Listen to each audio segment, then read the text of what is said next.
মেহমানের সাথে আল্লাহ তাআলার রহমত আছে। আর মেহমান বাসায় আসলে আমার খুবই ভালো লাগে। আজ আসবে আমার বাসায় মেহমান, তাদের জন্য কি আয়োজন করলাম আপনাদের সাথে শেয়ার না করলে কি হয়, তার জন্য চলে আসলাম শেয়ার করার জন্য। তো প্রথমেই এখানে নিয়ে নিলাম ফল ফ্রুট। এখানে আছে মালটা, তারপরে আছে আপেল, এখানে আছে আঙ্গুর ফল। আর আপনাদের কাছে ছোট একটি রিকোয়েস্ট, আমার যেখান থেকে আমার ব্লগটি দেখছেন অবশ্যই শেয়ার করে দিবেন, বেশি বেশি লাইক কমেন্টস করবেন। এখানে করছি নকশি পিঠা, দেখেন পিঠার কালারটা কি সুন্দর মাশাআল্লাহ।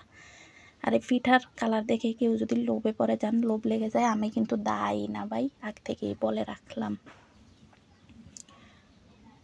অনেকগুলা পিঠা তৈরি করছি। এই পিঠা তৈরি করতে অনেক পরিশ্রম হয়েছে, আমার হাত ব্যথা হয়ে গেছে।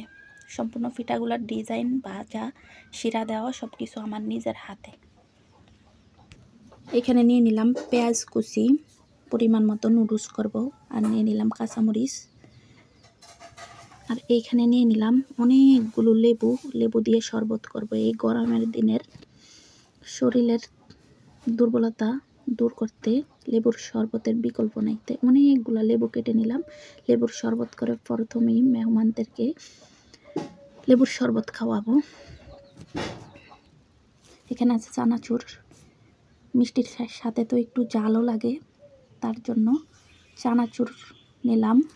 আর অনেক আয়োজন থাকছে, দেখার জন্য পুরো ব্লগটি দেখতে থাকুন। এখানে আছে এনার্জি প্লাস বিস্কিট, দুধ চা করবো। দুধ চায়ের সাথে এনার্জি প্লাস বিস্কিট অনেক ভালো মানায়। ভালো মানায় না, জাস্ট খেতে ভালো লাগে, তার জন্য বিস্কিটও নিয়ে নিলাম। দুধের সাথে বিস্কিট না হলে তো জমেই না।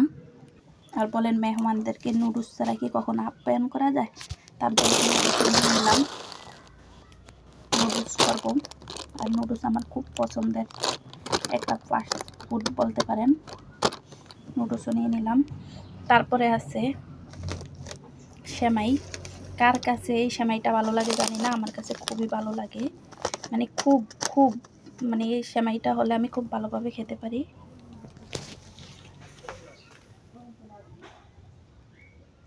সেমাই নিয়ে নিলাম।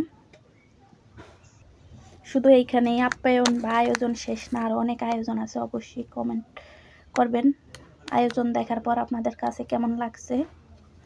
যত আয়োজনই করি সব থেকে বেশি লোভ যায় আমার, মানে আমার সবচেয়ে পছন্দের খাবার হলো পিঠা, আর এইখানে ফল, এর কোনো তুলনাই হয় না।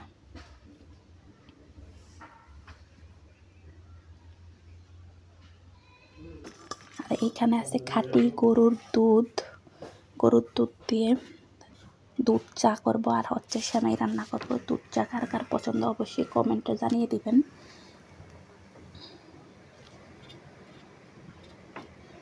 একদম এইখানে 3 কেজি দুধ আনা হয়েছে শুধু চা এবং আর হচ্ছে সেমাইয়ের জন্য। অনেক মোটা হয়ে একটা সর পড়ছে। আর এইদিকে সব প্লেট ফ্রিজ, এইখানে নাস্তা দিব সেই ফ্রিজ সাজিয়ে রাখছি। কাপ, ফ্রিজ, মিষ্টির বাটি, শরবতের গ্লাস, নুডলসের বাটি, চায়ের কাপের নিচের ফ্রিজ। এই তো আজকের আয়োজন। তো কার কাছে কেমন লাগছে অবশ্যই কমেন্টে জানিয়ে দিবেন। আর এসব খাবার দেখে লোভে পড়লে কিন্তু আমি তাই চানাচুর একটা না, কিন্তু চানাচুর 2টাই আছে।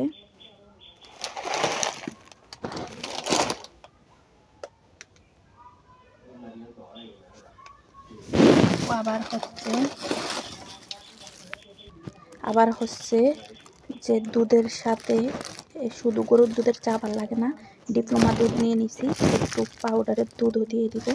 তো আমার বাসায় সকলে খাওয়ার।